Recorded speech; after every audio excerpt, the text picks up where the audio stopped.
গতকাল শিবিরের সাধারণ সম্পাদক গণমাধ্যমে বলেছেন তারা প্রতিদিন ইফতারে 3 লক্ষ টাকা করে ব্যয় করছেন। তারা কিভাবে উপার্জন করছেন বা তাদের অর্থায়নের উৎস কিভাবে আসছে সেটিও আমরা জানতে চাই। আমরা এটি প্রথম বলছি, নতুন রাজনৈতিক দল গঠিত হয়েছে। ইতিমধ্যে আপনারা দেখেছেন যে গণ অভ্যুত্থান পরবর্তী সময়ে যারা গণ অভ্যুত্থানের নেতৃত্ব দিয়েছিল, বিশেষ করে আমরা বারবার যেটি গণমাধ্যমে বলেছি যে যারা গণ অভ্যুত্থানের নেতৃত্ব দিয়েছে তারা গণ অভ্যুত্থানের মালিকানা চিন্তাই করার যে কথাবার্তা আমরা এগুলো গণমাধ্যমে বলেছি, একক ইজারাদার হিসাবে তারা গণ অভ্যুত্থানের মালিকানা চিন্তাই করেছে এবং গণ অভ্যুত্থান পরবর্তী সময়ে তারা নতুন রাজনৈতিক বন্দোবস্তর কথা বলে তারা ইতিমধ্যে একটি রাজনৈতিক দল গঠন করেছে।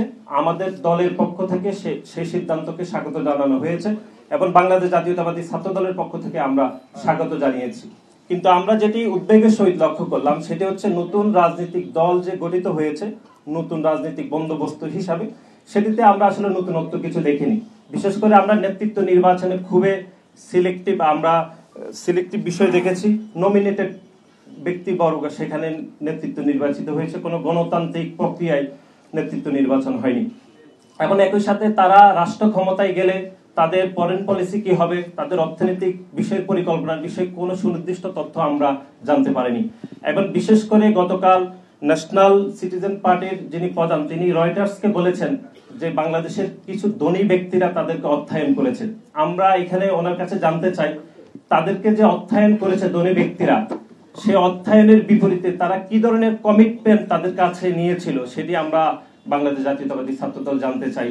এবং একই সাথে এই যে তাদের নেতৃত্ব নির্বাচন অথবা তাদের অর্থ সংগ্রহের যে যাবতীয় বিষয়, তাদের ফরেন পলিসি বিষয়ে আমরা কোনো নতুনত্ব পাইনি, বরং বাংলাদেশ জাতীয়তাবাদী দল যখন গঠিত হয়েছে সেই দলের পলিসিগুলো কপি হয়েছে বলে আমরা মনে করছি এবং এটি কোন দোষের কিছু নয়।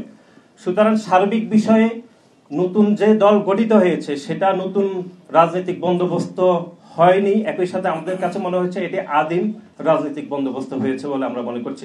এবং শিবিরের বিষয়ে এখানে বলা হয়েছে, আমরা যেটি দায়িত্বহীনভাবে বলতে চাই, গতকাল শিবিরের সাধারণ সম্পাদক গণমাধ্যমে বলেছেন তারা প্রতিদিন ইফতারে 3 লক্ষ টাকা করে ব্যয় করছেন।